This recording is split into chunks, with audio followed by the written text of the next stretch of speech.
Olá, seja muito bem-vindo ao canal Escritos de Ellen Goldwise. Meu nome é Romério Fonseca e todos os dias nós publicamos neste canal um capítulo da obra de Ellen Goldwise. Gostaria de pedir o seu apoio. Caso você goste deste conteúdo, não esqueça de dar o seu like e compartilhá-lo com as suas redes de amizade. Ellen Goldwise nos traz todos os dias novos ensinamentos sobre a palavra do Criador. O desejado de todas as nações. Capítulo 79. Está consumado. Cristo não entregou sua vida antes que realizasse a obra que viera fazer e, ao exalar o Espírito, exclamou: Está consumado. Ganhara a batalha. Sua destra e seu santo braço lhe alcançaram a vitória. Como vencedor, firmou sua bandeira nas alturas eternas. Que alegria entre os anjos! Todo o céu triunfou na vitória do Salvador. Satanás foi derrotado e sabia que seu reino estava perdido. Para os anjos e os mundos não caídos, o brado "está consumado" teve profunda significação. Fora em seu benefício, bem como no nosso, que se operara a grande obra da redenção. Juntamente conosco, compartilham eles os frutos da vitória de Cristo. Até a morte de Jesus, o caráter de Satanás não fora ainda claramente revelado aos anjos e mundos não caídos. O arquiapóstata se revestira por tal forma de engano que mesmo os santos seres não lhe compreenderam os princípios. Não viram claramente a natureza de sua rebelião. Era um ser admirável de poder e glória, o que se pusera em oposição a Deus. De Lúcifer diz o Senhor: Tu és o aferidor da medida, cheio de sabedoria e perfeito em formosura. Lúcifer fora o querubim cobridor.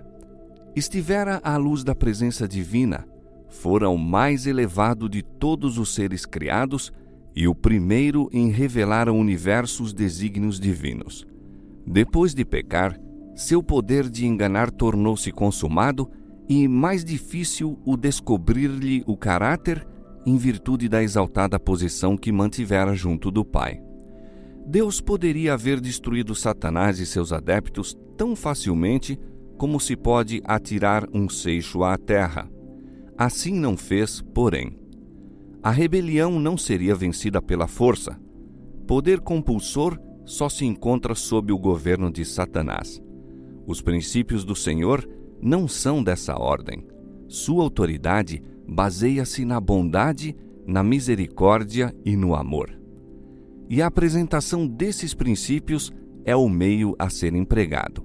O governo de Deus é moral e verdade e amor devem ser o poder predominante. Era desígnio divino colocar as coisas numa base de segurança eterna, sendo decidido nos conselhos celestiais que se concedesse tempo a Satanás para desenvolver os seus princípios, o fundamento de seu sistema de governo. Pretendera serem os mesmos superiores aos princípios divinos. Deu-se tempo para que os princípios de Satanás operassem a fim de serem vistos pelo universo celestial. Satanás induziu o homem ao pecado e o plano de redenção entrou em vigor. Por 4.000 anos esteve Cristo trabalhando pelo erguimento do homem e Satanás por sua ruína e degradação. E o universo celestial contemplava tudo. Ao vir Jesus ao mundo, o poder de Satanás voltou-se contra ele. Desde o tempo em que aqui apareceu, como criancinha de Belém, manobrou o usurpador para promover sua destruição. Por todos os meios possíveis, procurou impedir Jesus de desenvolver infância perfeita, imaculada varonilidade, um ministério santo e sacrifício irrepreensível. Fora derrotado, porém. Não pôde levar Jesus a pecar, não o conseguiu desanimar ou desviá-lo da obra para cuja realização viera ao mundo. Do deserto ao Calvário, foi açoitado pela tempestade da ira de Satanás, mas quanto mais impiedosa era ela, tanto mais firme se apegava o Filho de Deus à mão de seu Pai, avançando na ensanguentada vereda. Todos os esforços de Satanás para oprimi-lo e vencê-lo só faziam ressaltar mais nitidamente a pureza de seu caráter. Todo o céu, bem como os não caídos mundos, foram testemunhas do conflito. Com que profundo interesse seguiram as cenas finais da luta. Viram o Salvador penetrar no horto do Getsêmane, a alma vergando sob o horror de uma grande treva. Ouviram-lhe o doloroso grito: Meu Pai, se é possível, passe de mim este cálice. À medida que dele era retirada a presença do Pai, viram-no aflito por uma dor mais atroz que a da grande e derradeira luta com a morte. Suor de sangue rompeu-lhe dos poros, gotejando no chão. Por 3 vezes foi-lhe arrancada dos lábios a súplica de livramento. Não mais pôde o céu suportar a cena, e um mensageiro de conforto foi enviado ao Filho de Deus. O céu viu a vítima entregue às mãos da turba homicida e, em zombaria e violência, impelida à pressa de um a outro tribunal. Ouviu os escárnios dos perseguidores por causa de seu humilde nascimento. Ouviu a negação por entre juras e imprecações da parte de um de seus mais amados discípulos. Viu a frenética obra de Satanás e seu poder sobre o coração dos homens. Ó terrível cena! O Salvador aprisionado à meia-noite no Getsêmane, arrastado daqui para ali, de um palácio a um tribunal, citado 2 vezes perante sacerdotes, 2 perante o Sinédrio, 2 perante Pilatos e 1 diante de Herodes, escarnecido, açoitado, condenado e conduzido fora para ser crucificado, carregando o pesado fardo da cruz por entre os lamentos das filhas de Jerusalém e os apupos da gentalha. Com dor e espanto contemplou o céu a Cristo pendente da cruz, o sangue a correr-lhe das feridas fontes, tendo na testa o sanguinolento suor. O sangue caía-lhe gota a gota das mãos e dos pés sobre a rocha perfurada para encaixar a cruz. As feridas abertas pelos cravos aumentavam ao peso que o corpo fazia sobre as mãos. Sua difícil respiração tornava-se mais rápida e profunda à medida que sua alma arquejava sob o fardo dos pecados do mundo. Todo o céu se encheu de assombro quando, em meio de seus terríveis sofrimentos, Cristo ergueu a oração: Pai, perdoa-lhes porque não sabem o que fazem. E, no entanto, ali estavam homens formados à imagem de Deus, unidos para esmagar a vida de seu unigênito Filho. Que cena para o universo celeste! Os principados e os poderes das trevas estavam congregados em torno da cruz, lançando no coração dos homens a diabólica sombra de incredulidade. Quando Deus criou esses seres para estar diante de seu trono, eram belos e gloriosos. Sua formosura e santidade estavam em harmonia com a exaltada posição que ocupavam. Enriquecidos com a sabedoria de Deus, cingiam-se com a armadura celestial. Eram os ministros de Jeová. Quem poderia, no entanto, reconhecer nos anjos caídos os gloriosos serafins que outrora ministravam nas cortes celestiais? Instrumentos satânicos coligaram-se com homens maus em levar o povo a crer que Cristo era o maior dos pecadores e torná-lo objeto de abominação. Os que escarneciam de Cristo enquanto pendia da cruz estavam possuídos do espírito do primeiro grande rebelde. Ele os enchia de vis e aborrecíveis expressões, inspirava-lhes achufas. Com tudo isso, porém, nada ganhou. Houvesse podido achar um só pecado em Cristo, tivesse ele num particular que fosse cedido a Satanás para escapar à horrível tortura, o inimigo de Deus e do homem teria triunfado. Cristo inclinou a cabeça e expirou, mas manteve firme a sua fé em Deus e a sua submissão a Ele. E ouvi uma grande voz do céu que dizia: Agora chegada está a salvação e a força e o reino do nosso Deus e o poder do seu Cristo, porque já o acusador de vossos irmãos é derribado, o qual diante de nosso Deus os acusava de dia e de noite. Satanás viu que estava desmascarado. Sua administração foi exposta perante os anjos não caídos e o universo celestial. Revelara-se um homicida. Derramando o sangue do Filho de Deus, desarraigou-se Satanás das simpatias dos seres celestiais. Daí em diante, sua obra seria restrita.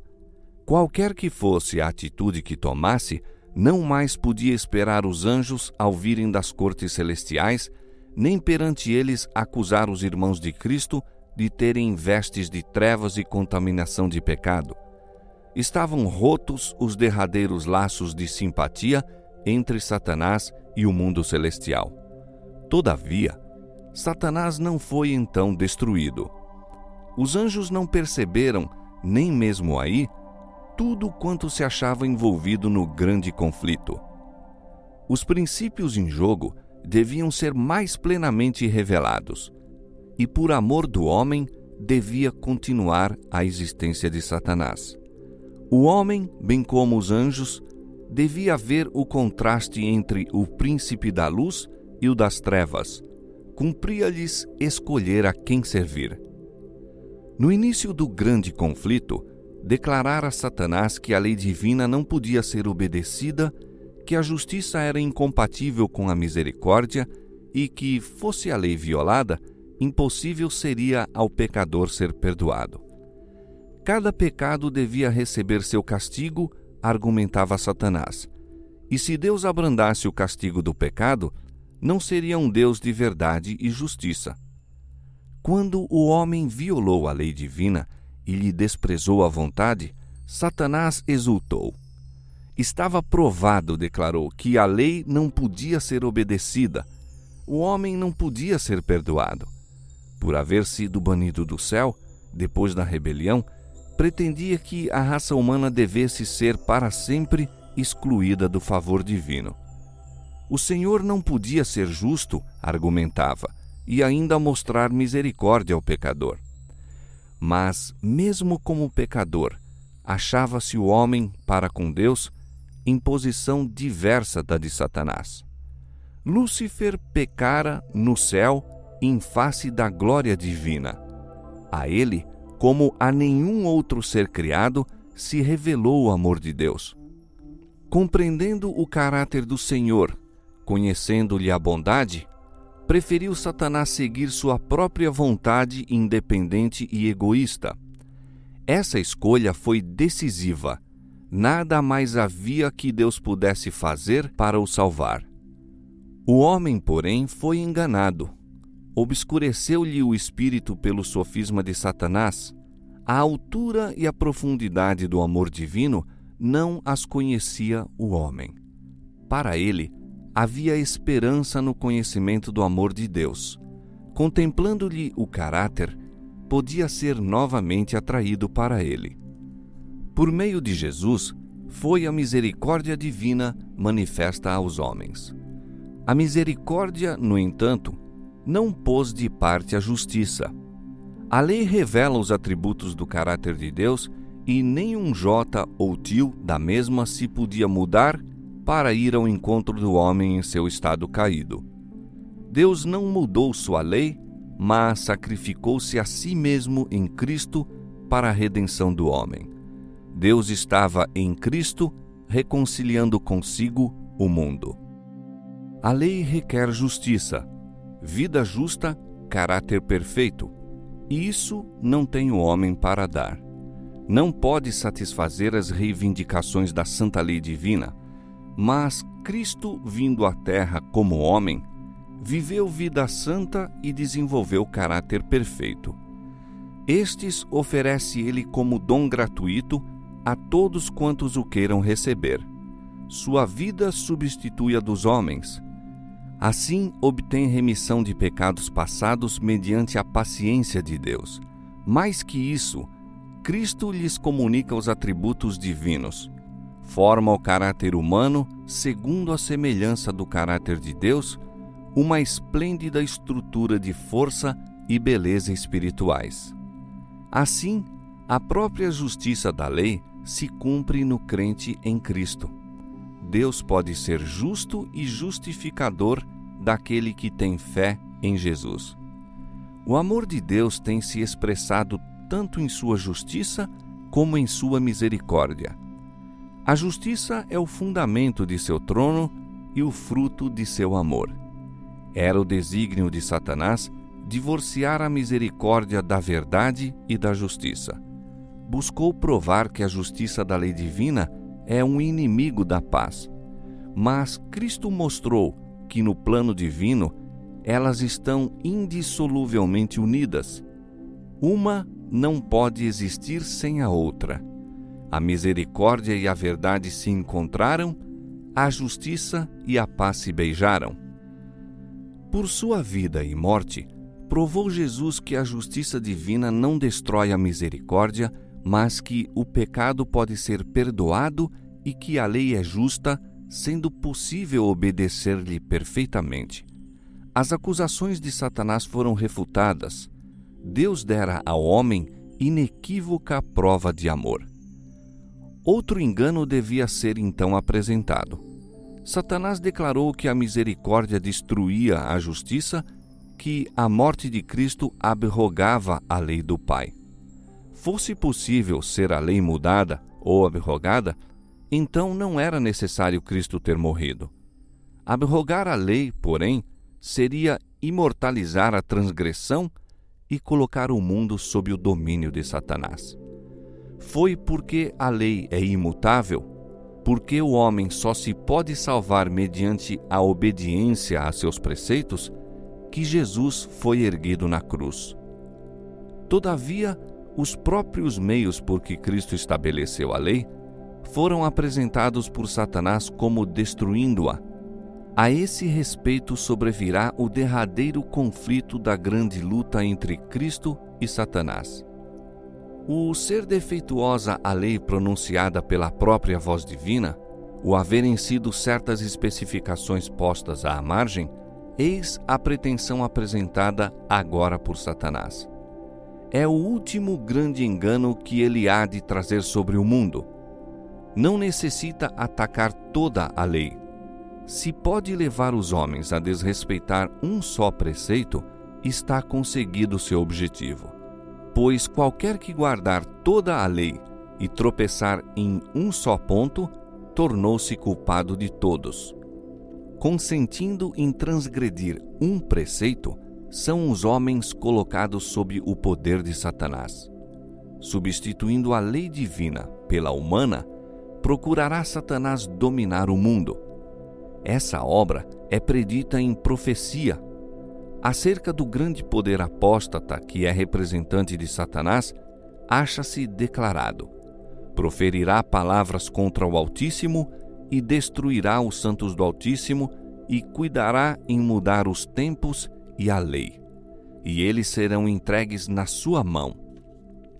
Os homens hão de certamente estabelecer suas leis para anular as de Deus. Procurarão obrigar a consciência de outros e, em seu zelo para impor essas leis, oprimirão os semelhantes. A guerra contra a lei divina, começada no céu, continuará até ao fim do tempo. Todo homem será provado. Obediência ou desobediência, eis a questão a ser assentada por todo o mundo. Todos serão chamados a escolher entre a lei divina e as humanas. Aí se traçará a linha divisória. Não existirão senão duas classes. Todo o caráter será plenamente desenvolvido e todos mostrarão se escolheram o lado da lealdade ou da rebelião. Então virá o fim. Deus reivindicará sua lei e livrará seu povo. Satanás e todos quantos se lhe houverem unido em rebelião serão extirpados. O pecado e os pecadores perecerão, raiz e ramos. Satanás a raiz e seus seguidores os ramos. Cumprir-se-á a palavra dirigida ao príncipe do mal. Pois que estimas o teu coração como se fora o coração de Deus, te farei perecer, ó querubim protetor, entre pedras afogueadas. Em grande espanto te tornaste, e nunca mais serás para sempre. Então o ímpio não existirá. Olharás para o seu lugar e não aparecerá, e serão como se nunca tivessem existido. Isso não é um ato de poder arbitrário da parte de Deus. Os que lhe rejeitavam a misericórdia ceifarão aquilo que semearam. Deus é a fonte da vida, e quando alguém escolhe o serviço do pecado, separa-se de Deus, desligando-se assim da vida. Ele está separado da vida de Deus. Cristo diz: todos os que me aborrecem amam a morte. Deus lhe dá a existência por algum tempo a fim de poderem desenvolver seu caráter e revelar seus princípios. Feito isso, receberão os resultados de sua própria escolha. Por uma vida de rebelião, Satanás e todos quantos a ele se unem colocam-se em tanta desarmonia com Deus que sua própria presença lhes é um fogo consumidor. A glória daquele que é amor os destruirá. Ao princípio do grande conflito, os anjos não entendiam isso.